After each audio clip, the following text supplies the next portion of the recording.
Hello friends, welcome to MM updates info channel. Friends మనకి మార్చి month సంబంధించి current affairs అయితే ఇంకా వీడియోలో ఎక్స్ప్లెయిన్ చేస్తానండి. అంతకన్నా ముందు ఒక చిన్న రిక్వెస్ట్, మన ఛానల్ని ఎవరైతే కొత్తగా విజిట్ చేస్తూ ఉన్నారో so please subscribe our channel friends. ఇంకా లేట్ చేయకుండా వీడియోలోకి వెళ్ళిపోదామండి. సో ఇక్కడ చూస్తే కనుక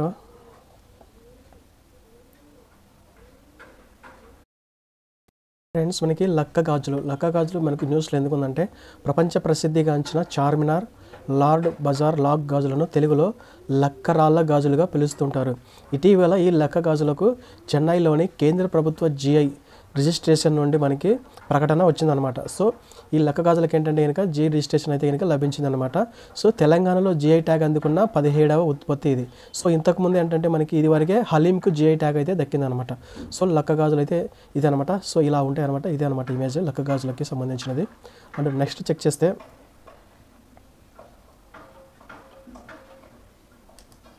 under water metro tunnel. So ఇలా ఉంటుంది మెట్రో టన్నల్ అనేది. సో దేశంలోనే తొలిసారిగా నది గర్భంలో నిర్మించిన అండర్ వాటర్ నీటి క్రింద అండర్ వాటర్ మెట్రో టన్నల్ను 2024 మార్చి 6న ప్రధానమంత్రి నరేంద్ర మోదీ ప్రారంభించారు.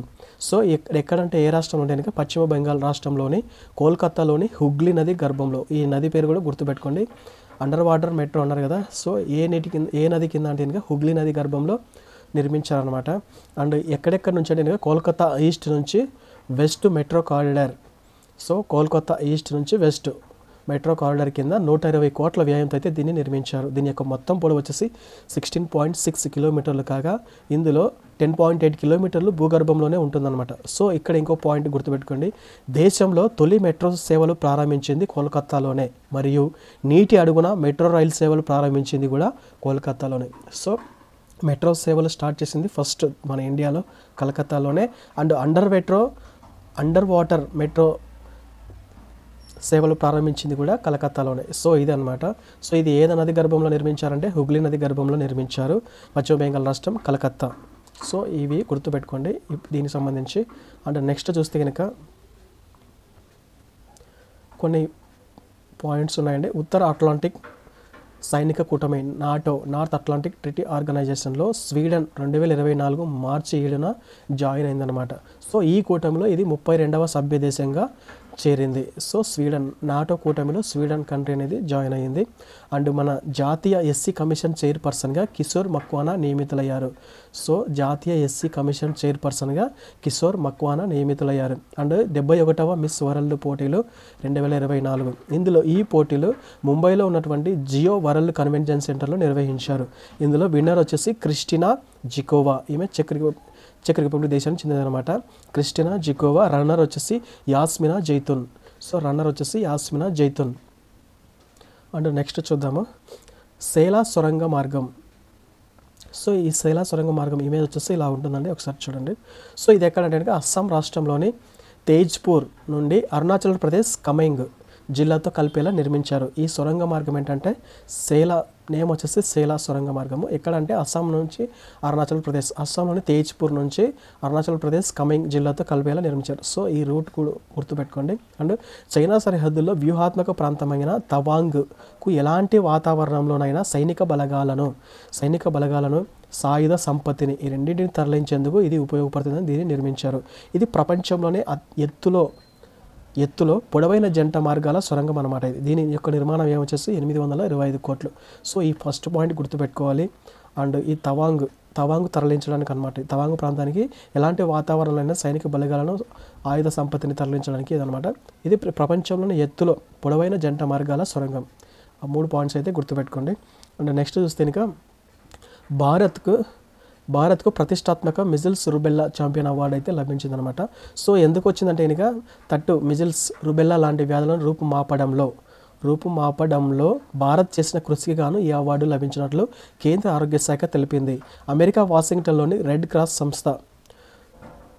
సొసైటీ వాళ్ళు రెడ్ క్రాస్ సంస్థ ప్రధాన కార్యాలయంలో భారత రాయబారి సుప్రియా రంగనాథన్ ఈ అవార్డును అందుకున్నారు. సో వాషింగ్టన్లోని రెడ్ క్రాస్ సంస్థ ప్రధాన కార్యాలయంలో ఈ అవార్డును సుప్రియా రంగనాథన్ భారత రాయబారి అందుకున్నారనమాట. సో ఈ అంటువ్యాధుల మరణాలను అరికట్టేందుకు ప్రయత్నిస్తున్న ప్రపంచ ఆరోగ్య సంస్థ, American red cross society, American red cross సంస్థలతో పాటు వివిధ సంస్థలు సంయుక్తంగా ఈ అవార్డును అందిస్తున్నాయి. సో ఈ అవార్డును ఎవరిస్తారంటే కనుక WHO వాళ్ళు, అమెరికన్ రెడ్ క్రాస్ సొసైటీ సంస్థ వాళ్ళు ఈ అవార్డును అయితే ప్రదానం చేస్తున్నారు సంయుక్తంగా కలిపి. అండ్ నెక్స్ట్ చూస్తే కనుక బీఎస్ఎఫ్లో మొట్టమొదటి మహిళా స్నప్పర్గా హిమాచల్ ప్రదేశ్కు చెందిన సుమన్ కుమారి నియమితులయ్యారు. చాలా ఇంపార్టెంట్ అండి ఈ బిట్ ఇది. బీఎస్ఎఫ్లో మొట్టమొదటి మహిళా స్నప్పర్గా హిమాచల్ ప్రదేశ్ చెందినటువంటి సుమన్ కుమారి నియమితులయ్యారు. సో అగ్ని 5 క్షిపణి, జనరల్గా ఈ మిసైల్స్ అనేవి మనకు 2 టైప్స్ ఉంటాయండి. ఒకటి బాలిస్టిక్ క్షిపణులు అండ్ క్రూయిజ్ క్షిపణులు. So ballistic missiles and cruise missiles. So ఇవి డిస్టెన్స్ని బట్టి మనకి 5 టైప్స్ అయితే ఉంటాయండి. అగ్ని 1, అగ్ని 2, అగ్ని 3, అగ్ని 4, అగ్ని 5 అనమాట. సో మనకి రీసెంట్గా వార్తల్లో ఉండేది ఏంటంటే అగ్ని 5 క్షిపణి. ఇదేంటంటే మనకి 5000 కిలోమీటర్ల దూరంలోని లక్ష్యాలను టార్గెట్ చేయగలదనమాట. సో ఇది ఖండాంతర క్షిపణి అనమాట. ఇది 5000 కిలోమీటర్ల దూరంలో ఉన్నటువంటి లక్ష్యాలను ఛేదించగలదు. ఇది ఖండాంతర క్షిపణి. స్వదేశీ పరిజ్ఞానంతో భారత్ రూపొందించిన క్షిపణులు అగ్ని 5 అత్యంత శక్తివంతమైనది. సో ఇది ఎక్కడ ప్రయోగించారంటే ఒరిస్సా రాష్ట్రంలోని APJ అబ్దుల్ కలాం దీవి నుంచి మిషన్ దివ్యాస్త్ర పేరుతో ఈ క్షిపణి పరీక్ష విజయవంతంగా ప్రయోగించారు. సో ఈ ఒరిస్సాలోని APJ అబ్దుల్ కలాం దీవి, ఈ దీవి పేరు ఇంపార్టెంట్, మిషన్ దివ్యాస్త్ర పేరు ఇంపార్టెంట్. సో ఇదేంటంటే multiple independently targetable reentry vehicle పరిజ్ఞానాన్ని DRDO శాస్త్రవేత్తలు తొలిసారిగా ప్రయోగించారు. సో ఇది ప్రయోగించిన తర్వాత ఏంటంటే ఈ తరహా సామర్థ్యం కలిగిన దేశాల సరసన మన భారత్ నిలిచింది. ఇంతకుముందు ప్రీవియస్ ఏంటంటే America, Russia, China, France, Britain ఈ 5 దేశాలకు మాత్రమే ఉన్నాయన్నమాట. రీసెంట్గా మన భారత్ కూడా చేరిందనమాట. సో ఇదే అనమాట అగ్ని 5 క్షిపణి గురించి. సో మనకు అగ్ని 1, అగ్ని 2, అగ్ని 3, అగ్ని 4, అగ్ని 5 కూడా ఉన్నాయండి. అవి ఎలా అంటే వాటి యొక్క డిస్టెన్స్ని బట్టి వాటి యొక్క నేమ్స్ అయితే ఉంటాయన్నమాట.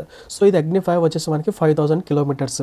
అగ్ని 3 వచ్చేసి మనకి 2500 నుంచి 3500 కిలోమీటర్ల వరకు. అండ్ అగ్ని 1 వచ్చేసి 725 కిలోమీటర్స్. అగ్ని 2 వచ్చేసి 725 to 2500 కిలోమీటర్స్ రేంజ్ అనమాట. సో ఆ రేంజ్లో ఉన్నటువంటి లక్ష్యాలను అవి ఛేదించగలవు. రీసెంట్గా అగ్ని 5 క్షిపణి వచ్చేసి మనకి 5000 కిలోమీటర్ల దూరంలో ఉన్నటువంటి లక్ష్యాలను ఇది ఛేదించగలదు. సో నెక్స్ట్ చూద్దాము. ఇంకా హర్యానా రాష్ట్రం యొక్క ముఖ్యమంత్రిగా నాయబ్ సింగ్ సైని నియమితులయ్యారు. సో రీసెంట్గా హర్యానా గవర్నమెంట్లో ముఖ్యమంత్రి చేంజ్ అయ్యారనమాట.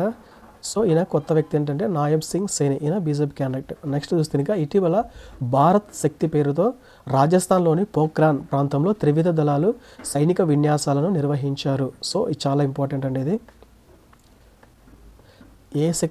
ఇటీవల భారత్ శక్తి పేరుతో రాజస్థాన్లోని పోఖ్రాన్ ప్రాంతంలో త్రివిధ దళాలు సైనిక విన్యాసాలు అయితే నిర్వహించారు. అండ్ రీసెంట్గా తెలంగాణ గవర్నమెంట్ సంబంధించి గవర్నర్ అయితే చేంజ్ అయ్యారండి. తెలంగాణ గవర్నర్గా వచ్చేసి CP రాధాకృష్ణన్గా ఎంపికయ్యారు. సో ఇటీవల తెలంగాణ గవర్నర్గా CP రాధాకృష్ణన్ ఎంపికయ్యారు. ఇంతకుముందు ప్రీవియస్గా తమిళసై సౌందరరాజన్ అనే ఆమె ఉన్నారు. ఆమె రాజీనామా చేయడం జరిగిందనమాట. ఆమె తమిళనాడులో ప్రత్యక్ష ఎన్నికల్లో పాల్గొంటుందన్నమాట. సో దానివల్ల ఆమె రిజైన్ చేసి తమిళనాడుకి వెళ్ళిపోయారు. రీసెంట్గా మనకి CP రాధాకృష్ణన్ అనే వ్యక్తి ఎంపికయ్యారనమాట. అండ్ నెక్స్ట్ ఇంపార్టెంట్ పాయింట్ వచ్చేసి భూటాన్ దేశానికి చెందినటువంటి అత్యున్నత పౌర పురస్కారమైన order of the Druk Gyalpo ఇది భూటాన్ దేశానికి చెందినటువంటి అత్యున్నత పౌర పురస్కారము. ఈ పురస్కారం ఏంటంటే ప్రధానమంత్రి నరేంద్ర మోదీకి బహూకరించారు.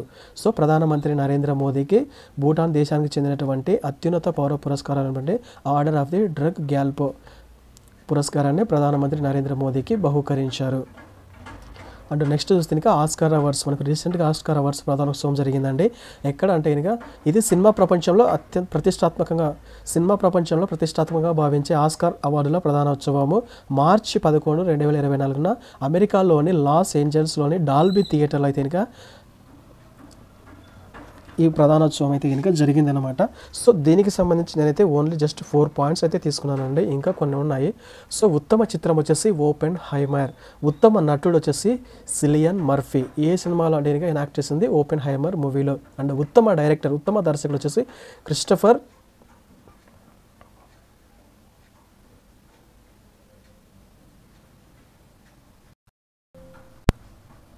సో మనకి ఉత్తమ డైరెక్టర్, ఉత్తమ దర్శకుడు వచ్చేసి క్రిస్టఫర్ నోలన్.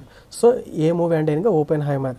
సో ఉత్తమ నటి ఎమ్మా స్టోన్, పూర్ థింగ్స్ అనే మూవీలో ఈమె నటించింది అనమాట. ఉత్తమ నటి వచ్చేసి ఎమ్మా స్టోన్, పూర్ థింగ్స్ మూవీలో. అండ్ నెక్స్ట్ చూద్దామంటే ఇంకా సో మానవ అభివృద్ధి సూచి, హ్యూమన్ డెవలప్మెంట్ ఇండెక్స్ 2022, ఈ యొక్క సూచీలో మొత్తం 193 దేశాలు అయితే పాల్గొన్నాయండి. ఈ 193 దేశాలకు గాను భారత్ యొక్క స్థానం వచ్చేసి 134వ స్థానంలో నిలిచింది. సో మానవ అభివృద్ధి సూచి 2022లో భారత్ యొక్క స్థానం వచ్చేసి 134వ స్థానం. 2021వ సంవత్సరంలో అయితే కనుక భారత్ యొక్క స్థానం వచ్చేసి 135వ స్థానంలో నిలిచింది. నెక్స్ట్ చూస్తే ఇంకా లింగ అసమానత్వ సూచి, జెండర్ ఇన్ఈక్వాలిటీ ఇండెక్స్ 2022, 2022లో భారత్ యొక్క స్థానం వచ్చేసి 108వ స్థానంలో నిలిచింది. అదే 2021లో అయితే ఇంకా భారత్ 122వ స్థానంలో నిలిచింది. సో చాలా ఇంపార్టెంట్ అండి, ఇవి నోట్ చేసుకోండి. అండ్ నెక్స్ట్ చూస్తే కనుక సంతోషకర దేశాల సూచి 2024, ప్రపంచంలోనే 143కి పైగా దేశాల ప్రజల మనోభావాలను తెలుసుకొని దీనైతే కనుక రూపొందించారనమాట. ప్రపంచంలో అత్యంత సంతోషకరమైన దేశాల్లో మొదటి స్థానంలో నిలిచింది వచ్చేసి ఫిన్లాండ్. సో ఫిన్లాండ్ దేశం వచ్చేసి ఫస్ట్ ప్లేస్లో ఉందన్నమాట.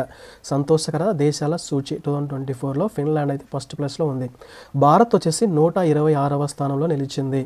అండ్ ఈ జాబితాలో వరుసగా 3 ర్యాంకులు, ఫస్ట్ 3 ర్యాంక్స్ వచ్చేసి మనకి ఫస్ట్ వచ్చేసి Finland country, next Denmark, third వచ్చేసి ఐస్లాండ్. సో గ్రూప్ 1, గ్రూప్ 2 అలాంటి ఎగ్జామ్స్లో అయితే కనుక వరుసగా 3 దేశాలు వరుసగానే అడుగుతాడంటే ఒక్కోసారి. సో కన్ఫ్యూజ్ చేస్తూ ఉంటాడు. ఫస్ట్ వచ్చేసి ఫిన్లాండ్, డెన్మార్క్, ఐస్లాండ్. సో తొలి 3 స్థానాల్లో ఈ దేశాలు అయితే ఉన్నాయి. అండ్ చిట్ట చివరన వచ్చేసి మనకి ఆఫ్ఘనిస్తాన్ దేశం అయితే ఉందన్నమాట. ఫస్ట్ ప్లేస్ వచ్చేసి ఫిన్లాండ్, చిట్ట చివరన ఆఫ్ఘనిస్తాన్. మన భారతదేశం యొక్క స్థానం వచ్చేసి 126వ స్థానము. అండ్ నెక్స్ట్ చూస్తే కనుక RLV LAX 02 వాహక నౌక. సో కర్ణాటకలోని చిత్రదుర్గ జిల్లా ఏరోనాటికల్ టెస్ట్ రేంజ్లో చేపట్టిన ల్యాండింగ్ ప్రయోగం అయితే కనుక విజయవంతమైంది. పుష్పక్ పేరుతో పిలిచే ఈ రెక్కల వాహనాన్ని భారతీయ నౌకాదళానికి చెందిన చినుక్ హెలికాప్టర్ ద్వారా తీసుకెళ్లి రన్వేకి 4 కిలోమీటర్ల దూరం అండ్ 4.5 కిలోమీటర్ల ఎత్తులో అయితే కనుక జారవిడిచారనమాట. సో అక్కడ నుండి నిర్దేశిత మార్గంలో ఎలాంటి అవరోధాలు లేకుండా పుష్పక్ స్వతంత్రంగా రన్వేలో అయితే దిగిందనమాట. సో ఇదనమాట, చూడండి ఇమేజ్. ఇదేంటంటే కనుక ఈ చినుక్ హెలికాప్టర్ ద్వారా పైకి తీసుకెళ్ళి 4.5 కిలోమీటర్ల ఎత్తులోకి తీసుకెళ్ళి జారవిడిచారనమాట. ఎలాంటి అవరోధాలు లేకుండా రన్వేలో దిగిందనమాట. సో ఇదే అనమాట ఫ్రెండ్స్ దీని గురించి. ఫ్రెండ్స్ మార్చ్ మంత్ సంబంధించి కరెంట్ అఫైర్స్. సో వీడియోలో ఉందో కామెంట్ చేయండి, వీడియో కనుక నచ్చితే లైక్ చేయండి. అండ్ మన ఛానల్లో ఇంకా ఇంపార్టెంట్ కరెంట్ అఫైర్స్ అండ్ తర్వాత admission related, jobs related videos అయితే ఉన్నాయండి, ఒకసారి చెక్ చేయండి. సో ఇదే మన update friends. Okay friends, thank you. ఇంకా మన ఛానల్ ఎవరైతే సబ్స్క్రైబ్ చేసుకోలేదో please subscribe our channel friends. Thank you, thanks for watching.